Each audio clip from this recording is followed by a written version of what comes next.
Problem से solution तक, astro तक, नो योर फेट।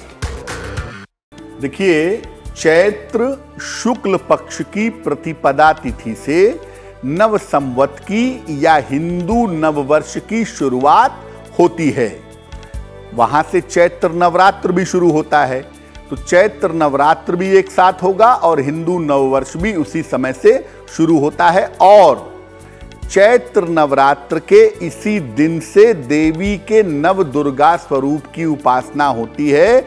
अगले 9 दिनों तक अलग अलग देवियों की पूजा की जाती है। नव दुर्गा स्वरूप की पूजा होती है। नव दुर्गा स्वरूप की पूजा करने के लिए सबसे महत्वपूर्ण होता है कि पहले दिन देवी की विशेष उपासना के लिए कलश की स्थापना की जाए। और कलश की स्थापना करने से पूजा संपूर्ण होती है।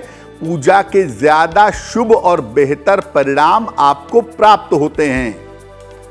कलश की स्थापना भी चैत्र शुक्ल पक्ष की प्रतिपदा को यानी नवरात्रि के पहले दिन ही की जाती है। और जब आप कलश की स्थापना करते हैं तो आपको थोड़ा सा ध्यान मुहूर्त का रखना होता है। मोटे तौर पे इस बार जो प्रतिपदा तिथि है वो 22 मार्च को रात के 8:20 तक है।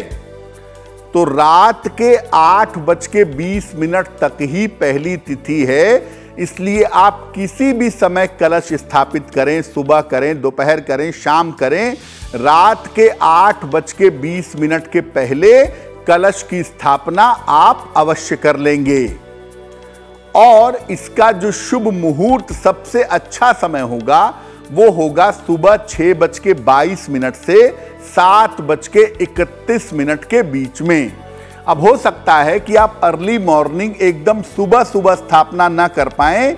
ऐसी स्थिति में आपको दिन में जब भी अवसर मिलता है, दिन में जब भी अवसर मिले, दोपहर 12 बजे से लेके 1:30 तक राहु काल का समय होता है। बुधवार को इस समय को छोड़ करके आप किसी भी समय में श्रद्धा पूर्वक कलश की स्थापना कर सकते हैं।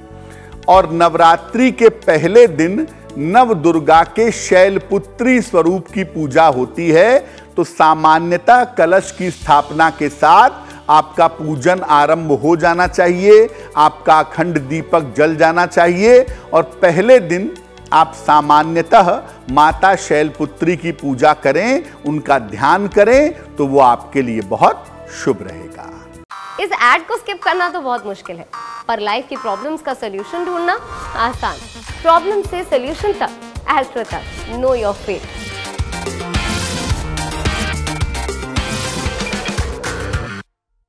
देखिए, 2 तरीके से लोग नवरात्रि में व्रत रखते हैं। एक तो पूरे 9 दिन रखते हैं, यानी इस बार 22 तारीख से लेकर के और 30 तारीख तक पूरा 9 दिन भी व्रत रख सकते हैं, उसमें कोई दिक्कत नहीं है, पूरी 9 दिन की नवरात्रि है। और एक होता है कि पहली तिथि को और अष्टमी तिथि को रखते हैं। पहली तिथि को व्रत, अष्टमी तिथि को व्रत। और जो लोग पहली और अष्टमी को व्रत रखते हैं वो नवमी को अपना व्रत समाप्त करेंगे। और जो लोग पूरे 9 दिन व्रत रखते हैं वो नवमी को व्रत समाप्त नहीं करेंगे, भले ही हवन हो जाए। समापन करेंगे दशमी के दिन, जब 9 रातें बीत जाएंगी तब। पहली बात। दूसरी बात यह है कि व्रत के दौरान अगर वास्तव में लाभ लेना है तो जल, फल और दूध का सेवन करिएगा। बाकी जो सामक के चावल, सिंघाड़े का आटा, आलू की सब्जी, ये खाने से साइकोलॉजिकली आपको भले लगे कि आप व्रत हैं, लेकिन एक्चुअली आप व्रत नहीं हैं। अगर आपको वास्तव में व्रत रखना है तो आप जल, दूध, फल और नींबू पानी का प्रयोग करके 9 दिन व्रत रखिए, या जो भी पहली अष्टमी को रखते हैं वो व्रत रखिए, आपको फायदा होगा।